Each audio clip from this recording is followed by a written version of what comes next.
Praise the Lord. ദൈവനാമമഹത്വം ഉണ്ടായിരിക്കട്ടെ. കർത്താവിൻ്റെ സന്നിധിയിൽ ഒരു ദിനം കൂടി നമുക്കായി തീരുവാൻ ദൈവം തന്ന കൃപകൾക്കായി നന്ദിയോട് സ്തുതിക്കാം. ദൈവസന്നിധി നാം ആയിരിക്കുമ്പോൾ ഇന്നത്തെ ചിന്തയ്ക്കായി എടുത്തിരിക്കുന്ന തിരുവചനം മത്തായിയുടെ സുവിശേഷം 6-ാം അധ്യായം 25-ാം വാക്യം. അതുകൊണ്ട് ഞാൻ നിങ്ങളോട് പറയുന്നത്, എന്തു തിന്നും എന്തു കുടിക്കും എന്ന് നിങ്ങളുടെ ജീവനായിക്കൊണ്ടും എന്തുടുക്കുമെന്ന് ശരീരത്തിനായിക്കൊണ്ടും വിചാരപ്പെടരുത്. ആഹാരത്തെക്കാൾ ജീവനും ഉടുപ്പിനേക്കാൾ ശരീരവും വലുതല്ലയോ. പ്രീതിമക്കളെ നോക്കൂ, കർത്താവായ യേശുക്രിസ്തുവിന്റെ വാക്കുകൾ. ഹല്ലേലൂയ. എന്തു തിന്നും എന്തു കുടിക്കും. ഹല്ലേലൂയ. പലപ്പോഴും നമ്മൾ വിചാരപ്പെടുന്ന കാര്യം ഇതാ, ഇന്ന് എന്താണ് ചെയ്യേണ്ടത്, ഇന്ന് എന്താണ് ഉണ്ടാക്കേണ്ടത്, ഇന്ന് എങ്ങനെയാണ്, എവിടെ, എന്ത് ധരിച്ചാണ് പോകേണ്ടത്. ഹല്ലേലൂയ. പലവിധ ചിന്തകളാണ് നമ്മുടെ ജീവിതത്തിൽ ദിനംതോറും കടന്നു വരുന്നത്. ഹല്ലേലൂയ. ഇവിടെ പറയാണ്, നിങ്ങൾ വിചാരപ്പെടരുത്. ഹല്ലേലൂയ.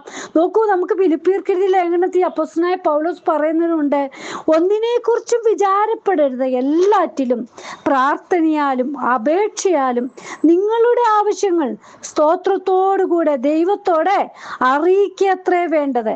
എന്നാൽ സകല ബുദ്ധിയെയും കവിയുന്ന ദൈവസമാധാനം നിങ്ങളുടെ ഹൃദയങ്ങളെയും നിലവുകളെയും ക്രിസ്തു യേശുവിൽ കാക്കും. ഹല്ലേലൂയ. നോക്കൂ പ്രിയ മക്കളെ, നമ്മൾ ഇന്ന് വിചാരപ്പെട്ടുകൊണ്ടിരിക്കുക. ഇവിടെ പറയാ, നിങ്ങൾ വിചാരപ്പെടരുത്. ഹല്ലേലൂയ. നിങ്ങളുടെ എന്ത് വിചാരമുണ്ടെങ്കിലും അതെ പ്രാർത്ഥനയാല് അപേക്ഷയാല് കർത്താപ്പച്ചനോട് സ്തോത്രത്തോടെ അറിയിക്കണം. ദുഃഖമാണോ, ഹല്ലേലൂയ, സന്തോഷമാണോ, എന്താണെങ്കിലും ഏത് വിഷയമാണെങ്കിലും അപ്പച്ചന്റെ സന്നിധി നിങ്ങളൊന്ന് അറിയിപ്പിക്കാമോ. ഹല്ലേലൂയ. അതായത് നമ്മളോട് അരുത് എന്ന് നമ്മോട് പറയുമ്പോൾ നാം ഓരോരുത്തരും അത് തന്നെയാ ഓർക്കുന്നത്. എന്ത് നമ്മളോട് ചെയ്യരുത്, ഹല്ലേലൂയ, പറയരുത്, അത് നമ്മൾ ഹല്ലേലൂയ ആഗ്രഹിക്കും പറയാനും ചെയ്യാനും വേണ്ടി. പക്ഷെ ഇവിടെ പറയാ, നമ്മൾ വിചാരപ്പെടരുത്. ഹല്ലേലൂയ. പലപ്പോഴും നമ്മൾ വിചാരപ്പെട്ട് മനം കലങ്ങി മനസ്സ് തകർന്ന് നമ്മളായിരിക്കുന്ന ഓരോ മനുഷ്യരും അതുപോലെ തന്നെയാ. നോക്കൂ, അടുത്ത സമയങ്ങളിൽ എന്താണ് സംഭവിക്കുന്നത് എന്ന് പോലും നാം അറിയാതെ, ഹല്ലേലൂയ, നാം നാളെയെ കുറിച്ച് ചിന്തിച്ച് നമ്മൾ അത് വ്യാകുലപ്പെട്ട് എന്തായിത്തീരും. ഹല്ലേലൂയ. അതാ നമ്മുടെ ഓരോരുത്തരുടെയും ജീവിതത്തില് നമ്മെ, ഹല്ലേലൂയ, അതാ അരുത്. നാളെ കുറിച്ച് എന്തിനാ ചിന്തിക്കുന്നേ? അതുകൊണ്ടല്ലേ പറയുന്നുണ്ടല്ലോ, ഹല്ലേലൂയ, മൂഢാ, നീ ഇന്ന് കൂട്ടിവെച്ച് നിന്റെ പ്രാണനെ ചോദിച്ച്. ഹല്ലേലൂയ. പലപ്പോഴും ഇതാ പ്രിയ മക്കളെ, നാം ചിന്തിച്ച് നമ്മുടെ പ്രാണനെ അങ്ങ് ചോദിച്ചാൽ നമ്മൾ ഈ ചിന്തിച്ചു കൂട്ടിയത് കൊണ്ട് എന്ത് പ്രയോജനം. ഹല്ലേലൂയ. അതായത് നമ്മൾ നാളെക്കുറിച്ച് ഭാവിയെക്കുറിച്ച് ഹല്ലേലൂയ ചിന്തിച്ച് മനസ്സ് കലങ്ങി വേദനിച്ച് ആകുല ചിന്തകളാൽ ഹല്ലേലൂയ നാം ഓരോരുത്തരും ഹല്ലേലൂയ ആയിരിക്കുമ്പോൾ ഇവിടെ പറയുക, വിചാരപ്പെടരുത്. ആഹാരത്തെക്കാൾ ജീവനും ഉടുപ്പിനേക്കാൾ ശരീരവും വലുതല്ലേ. പ്രിയ മക്കളെ, നാളത്തെ ദിവസം നമുക്ക് ലഭിച്ചെങ്കിൽ മാത്രമല്ലേ നമുക്ക് പറയാൻ പറ്റത്തുള്ളൂ. അതായത് ആ ആഹാരത്തെക്കുറിച്ചൊക്കെ ചിന്തിച്ചിട്ട് ഹല്ലേലൂയ ഒരർത്ഥവും ഇല്ല പ്രിയ മക്കളെ. പിന്നീടുള്ള അടുത്ത നിമിഷം എന്തായി തീരുമെന്ന് നമുക്ക് പറയാൻ പറ്റുമോ? ഹല്ലേലൂയ. നോക്കൂ, ഏതു മനുഷ്യനും ഉറച്ചു നിന്നാലും ഒരു ശ്വാസം അത്രേ. ഹല്ലേലൂയ. അങ്ങനെയുള്ള നാം ചിന്തിച്ചുകൊണ്ടിരിക്കുക. ഹല്ലേലൂയ. ഈ ദിവസങ്ങളിൽ ഹല്ലേലൂയ ഇപ്പോഴത്തെ കാര്യമല്ല, അടുത്ത ആഴ്ചത്തിലെ അടുത്ത വർഷത്തെ കാര്യങ്ങൾ പോലും നമ്മൾ ചിന്തിച്ച് ഹല്ലേലൂയ മനസ്സ് വ്യാകുലപ്പെടുത്തി ഹല്ലേലൂയ ആയിരിക്കുന്ന നിമിഷങ്ങളാ. നോക്കൂ, ഇവിടെ പറയുക, നിങ്ങൾ വിചാരപ്പെടരുത്. നോക്കൂ, ജീവിത ഭാരങ്ങളെ ഓർത്ത് നിരാശപ്പെടുകയും നെടുവീർപ്പിടുകയും ചെയ്യുന്ന നാം കർത്താവിൽ ആശ്രയം വെച്ചിരിക്കുന്നവരാണ് എങ്കിലും നാം നിരാശിതരാ. ഹല്ലേലൂയ.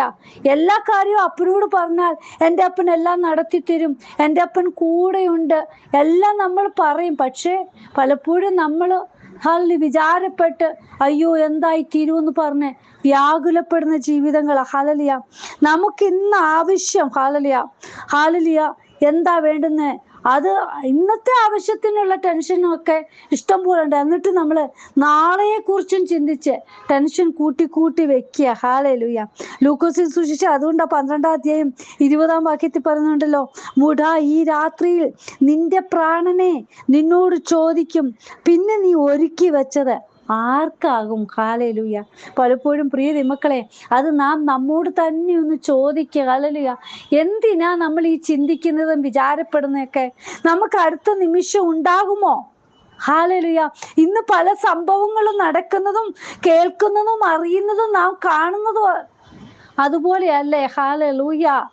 ഇന്ന് ഞാനിപ്പോൾ വചനം പറയുന്നുവെങ്കിൽ അടുത്ത നിമിഷം അല്ലെങ്കിൽ നാളെ എനിക്ക് ഈ വചനം പറയാൻ പറ്റുമോ എന്നെനിക്ക് മുൻകൂട്ടി പറയാൻ സാധിക്കുന്നില്ല. ഈ നിമിഷങ്ങൾ ഓരോന്നും അതുപോലെ ആയിത്തീർന്നിരിക്കുക. അടുത്ത നിമിഷം എന്തായിത്തീരും? പ്രിയ മക്കളെ, നമ്മൾ അപ്പനിൽ ആശ്രയം വെക്കുക. ഹല്ലേലൂയ. അപ്പന്റെ കരത്തിൽ നമ്മുടെ ആവശ്യങ്ങൾ പരമേൽപ്പിച്ച്, അതുകൊണ്ടാ പറയുന്നേ, അവൻ നിങ്ങൾക്കായി കരുതുന്നതാകിയാൽ നിങ്ങളുടെ സകല ചിന്താകുലവും അവന്റെ മേലിട്ടുകൊള്ളുവിൻ. പത്രോസ് അപ്പോസ്തലൻ പറഞ്ഞിരിക്കുക. ഹല്ലേലൂയ. നമ്മൾ അപ്പന്റെ കരത്തിലേക്ക് നമ്മുടെ ചിന്താകുലങ്ങളൊക്കെ വെക്കുമ്പോൾ അപ്പൻ അതിനെ നടത്തിക്കൊള്ളും. പ്രിയ മക്കളെ, ഹല്ലേലൂയ. നമ്മെ വിളിച്ച് വേർതിരിച്ച് നമുക്ക് വേണ്ടി അവസാനത്തുള്ളി രക്തവും തന്ന കർത്താവായ യേശുക്രിസ്തുവിന്റെ വാക്കുകളാ പറഞ്ഞേ, നിങ്ങൾ വിചാരപ്പെടരുത്.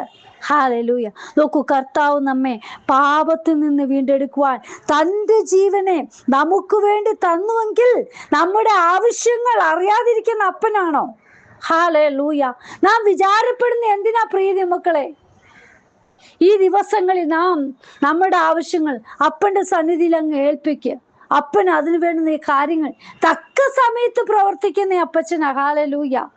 ഹല്ലേലൂയ. ഈ ദിവസങ്ങളിൽ കർത്താവേ, ഞാൻ എൻ്റെ ആവശ്യങ്ങൾ, എൻ്റെ വിഷയം ഇതാണെന്ന് പറഞ്ഞ് അപ്പ അങ്ങയുടെ സന്നിധിയിലാ വെച്ചിരിക്കുന്ന അപ്പ. തക്ക സമയത്ത് പ്രവർത്തിക്കുന്ന അപ്പന്റെ കരം എനിക്ക് വേണ്ടി പ്രവർത്തിക്കുമെന്നുള്ള വിശ്വാസം എനിക്കുണ്ട്. ഹല്ലേലൂയ. അതുപോലെ അപ്പ ഞാൻ എന്നെ ഏൽപ്പിക്കുന്നു എന്ന് പറഞ്ഞ് വിശ്വസ്തയോടെ അപ്പന്റെ കാര്യം നമുക്ക് അപ്പനിൽ തന്നെ ഏൽപ്പിക്കാം. ദൈവിക സമാധാനം, അതുകൊണ്ടാണ് പറഞ്ഞത്, സകല ബുദ്ധിയും കവിയുന്ന ദൈവിക സമാധാനം തന്ന് നമ്മളെ ഉറപ്പിച്ചിരിക്കുന്ന അപ്പന. ഹല്ലേലൂയ. പറഞ്ഞല്ലോ, നിന്റെ ഭാരം യഹോവയുടെ മേൽ വെച്ചുകൊള്ളുക, അവൻ നിന്നെ പുലർത്തും. ഹല്ലേലൂയ. നമ്മുടെ ഭാരങ്ങളെ, നമ്മുടെ വിഷയങ്ങൾ ഹല്ലേലൂയ അപ്പന്റെ സന്നിധി വെക്ക്. നമ്മെ പുലർത്തുന്ന അപ്പൻ. ഹല്ലേലൂയ. വിശ്വസ്തയോടെ നിങ്ങൾ നിൽക്കുവാൻ തയ്യാറാണെങ്കിൽ അപ്പൻ നമ്മളെ പുലർത്തും. ഹല്ലേലൂയ. നാം നാളെ കുറിച്ച് വിചാരപ്പെട്ട് മനം കലങ്ങിയിരിക്കേണ്ട. ഹല്ലേലൂയ. നോക്കൂ, ഹല്ലേലൂയ, ഏലിയാവിനെ പോറ്റുവാൻ ഒരു കാക്കയെ കർത്താപ്പച്ചൻ കൽപ്പിച്ചാക്കിയതുപോലെ നമുക്ക് വേണ്ടിയും ഹല്ലേലൂയ തക്ക സമയത്ത് പ്രവർത്തി. നോക്കൂ, കാക്കയെ നോക്കിയാൽ എന്താ? സൗന്ദര്യം ഇല്ല. ഹല്ലേലൂയ. കരുത്തില്ല, നിറം കറുത്തതാ. ഹല്ലേലൂയ. എന്താ ആവട്ടെ പ്രിയ മക്കളെ, ദൈവം ഏൽപ്പിച്ച കാര്യം മുടങ്ങാതെ ഏലിയവനായിട്ട് ആ ചെയ്തു കൊടുക്കുന്ന കാക്ക. ഹല്ലേലൂയ. ആ കാക്കയെ കൊണ്ട് അപ്പച്ചൻ നടത്തിയെങ്കിൽ നമ്മുടെ കാര്യങ്ങൾ തക്ക സമയത്ത് ദൈവിക ദൂതന്മാരെ കൊണ്ട് നമുക്ക് വേണ്ടുന്ന കാര്യങ്ങൾ നടത്തിത്തരും. ഹല്ലേലൂയ. കരുത്തും അറിവും പണവും നോക്കിയല്ല ദൈവം കാര്യങ്ങൾ പരമേൽപ്പിക്കുന്നത്. വിശ്വസ്തൻ എണ്ണി കാര്യം പരമേൽപ്പിക്കുക. ഹല്ലേലൂയ. നമുക്ക് വിശ്വസ്തയോടെ മുന്നേറാം. ദൈവസന്നിധി നമ്മെ തന്നെ ഏൽപ്പിക്കാം. വിചാരപ്പെട്ട് മനം കലങ്ങി ഈ ദിവസങ്ങളിൽ മുന്നേറാതെ ഹല്ലേലൂയ അപ്പനിൽ നമ്മുടെ ഭാരങ്ങൾ ഏൽപ്പിക്കുമ്പോൾ അപ്പൻ നമുക്ക് വേണ്ടുന്ന കരുതും. നമുക്ക് പ്രാർത്ഥിക്കാം. അപ്പ, ഇന്ന് വചനം കേൾക്കുന്ന ഓരോ മക്കളും ഏതെല്ലാം വിഷയത്തിൽ ഭാരത്തോടിരിക്കുന്നു അപ്പൻ അറിയുന്നുണ്ടല്ലോ. അപ്പ, അങ്ങയുടെ കരുത്തിലാണ്. ഹല്ലേലൂയ. ഓരോ മക്കളും വിഷയം ഏൽപ്പിക്കുമ്പോൾ അതിൽ പ്രവർത്തിക്കുന്ന അപ്പന്റെ കരം കാണുവാൻ ഞങ്ങളുടെ വിശ്വസ്തത ഹല്ലേലൂയ അപ്പനിൽ ഹല്ലേലൂയ ഉറപ്പോടെ തന്നെ ആയിത്തീരുവാൻ ദൈവം സഹായിക്കുന്നു. അടുത്ത ദിവസങ്ങളിൽ ഈ ദൈവം വലിയവനെന്ന് ഹല്ലേലൂയ ഞങ്ങൾക്ക് ഓരോരുത്തർക്കും പറയത്തക്കണം. ദൈവിക സാന്നിധ്യം ഞങ്ങൾക്ക് അനുഭവിപ്പാൻ, യേശുവിന്റെ സാക്ഷ്യം വഹിപ്പാൻ ഞങ്ങളെ ഓരോരുത്തരെയും സഹായിക്കണമേ. ഹല്ലേലൂയ. നാളെ കുറിച്ച് വിചാരപ്പെട്ട് ഹല്ലേലൂയ മനം കലങ്ങിയിരിക്കുവാനല്ല കർത്താവപ്പച്ച, ഞങ്ങളെ അപ്പന്റെ സന്നിധിയിൽ ഉറപ്പോടെ നിർത്തുന്ന അപ്പൻ കൂടെയുണ്ട്. ഹല്ലേലൂയ. താഴ്ത്തി സമർപ്പിക്കുന്നു. ഓരോ മക്കളുടെ വിഷയത്തിന്മേലും ദൈവപ്രവൃത്തി വെളിപ്പെടട്ടെ. താഴ്ത്തുന്നു. പ്രാർത്ഥന കേട്ട അപ്പച്ചൻ ഓരോ മക്കളെ സഹായിക്കുന്നതിനായി സ്തോത്രം. വിചാരപ്പെട്ട് മനം കലങ്ങിയിരിക്കുന്ന മക്കളുടെ മേൽ ദൈവകരം നീട്ടിയിരിക്കാൻ സ്തോത്രം. യേശുവിൻ നാമത്തിൽ തന്നെ. ആമേൻ. God bless you all. ബിനുവജു, മുംബൈ. ഹല്ലേലൂയ. സ്തോത്രം.